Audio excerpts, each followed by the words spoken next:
It's Thursday morning breakfast கூட நான் வந்து இப்போ ரீசெண்டாக இந்த கேரட் போட்டு பொரியல் மாதிரி பண்ணுறேன். ஸோ கேரட் வந்து எனக்கு எப்படி சாப்பிட்டாலுமே எனக்கு வந்து பிடிக்காது. ஸோ அதனால் நான் இந்த மாதிரி வந்து கேரட் இன்டேக் பண்ணிக்கலாம் அப்படின்னு சொல்லிட்டு நான் ட்ரை பண்ணியிருந்தேன். ரொம்ப சூப்பராகவே இருக்குது. என்ன மாதிரியே உங்களுக்கும் கேரட் பிடிக்காது அப்படின்னா இந்த ரெசிபியை வந்து கண்டிப்பாக ட்ரை பண்ணி பாருங்கள். எப்படி பண்ணலான்னு பார்த்துடலாமா? கொஞ்சமாக ஆயில் விட்டுட்டு வெங்காயம், கேரட், தென் வந்து கேப்சிகம் இதெல்லாம் நல்லா வதக்கிட்டு தென் வந்து துருவின கேரட்டையும் ஆட் பண்ணிக்கலாம்.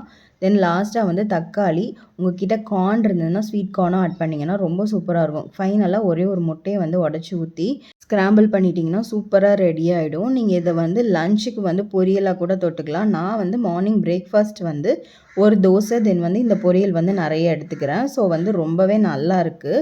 கண்டிப்பாக ட்ரை பண்ணி பாருங்கள். அன்றைக்கி வந்து நான் லஞ்சுக்கு வந்து கத்திரிக்காய் போட்டு புளிக்குழம்பு பண்ணியிருந்தேன். தென் வந்து பீட்ரூட் பொரியல், அது கூடவே பாவக்காய் பொரியல். வீடியோ பிடிச்சினா லைக் பண்ணுங்கள். நாளைக்கு இன்னொரு வீடியோவில் மீட் பண்ணலாம். பாய்.